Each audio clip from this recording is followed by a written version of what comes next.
Once upon a time, there was a king who had a deep love for deer meat. He frequently went hunting in the mountains with his ministers, causing great fear and devastation among the animals that lived there, especially the deer. Moved by the suffering and fear that plagued the animals every day, two deer kings approached the human king and made a plea. Since you love deer meat, we are willing to provide you with one deer every day. Please refrain from entering the forest and disturbing everyone, allowing us to restore peace in our lives. The king agreed, and the deer herds upheld their promise, delivering a deer to the palace each day.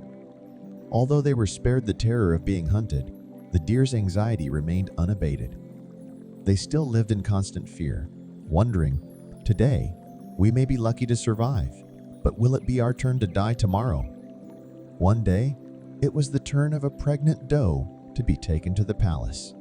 Desperate to protect her unborn fawn, she mustered the courage to plead with the deer king, "Since it is my turn today, I am willing to sacrifice myself.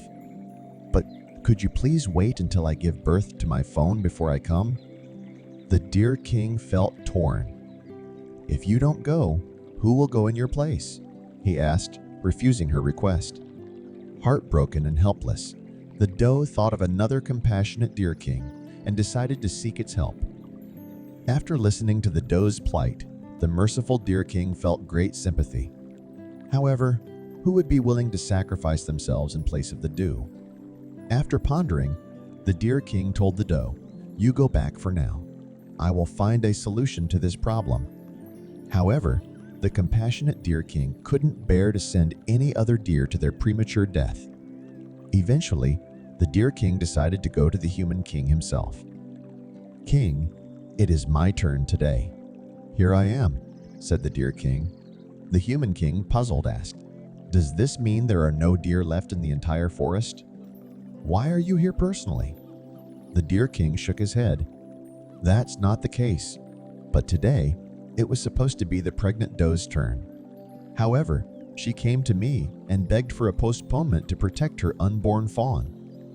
But who can I send in her place? No deer is willing to go to their death willingly. So, I have come myself." The human king was deeply moved by this gesture. He not only released the deer king, but also made a vow never to harm living beings for his own desires. The doe couldn't bear to see her fawn sacrificed, and the deer king couldn't bear to send any other deer to their death. The selfless actions of these animals touched the human king's heart, leading him to decide never to harm the deer herd again. Compassion is a state of mind that brings joy and alleviates suffering. In Buddhist teachings, it is said, great compassion arises from a deep understanding of empathy. When we genuinely empathize with others, we are inspired to actively relieve their suffering, just like the deer king who felt remorse and later the human king. If our compassion runs deep, we actively aspire to alleviate the suffering of all beings and bring them joy, just like the deer king who was willing to sacrifice himself in place of the mother deer. All beings in the world cherish their lives, and everyone loves their loved ones and their own lives. If we put ourselves in their shoes, animals are no different. Do not do unto others what you would not want done unto you. We respect our own lives, and we must love and protect all living beings in the world. Welcome aboard this extraordinary video. I have complete faith that this awe-inspiring video has bestowed upon you remarkable wisdom, igniting a fire of passion and motivation within you. If you're in the mood for spreading goodness, why not share these invaluable insights with your cherished companions? Moreover, make sure to subscribe to our YouTube channel, ensuring that you stay connected and never miss out on the remarkable content that awaits. Until our paths cross again, my marvelous friends, embrace the journey and take utmost care.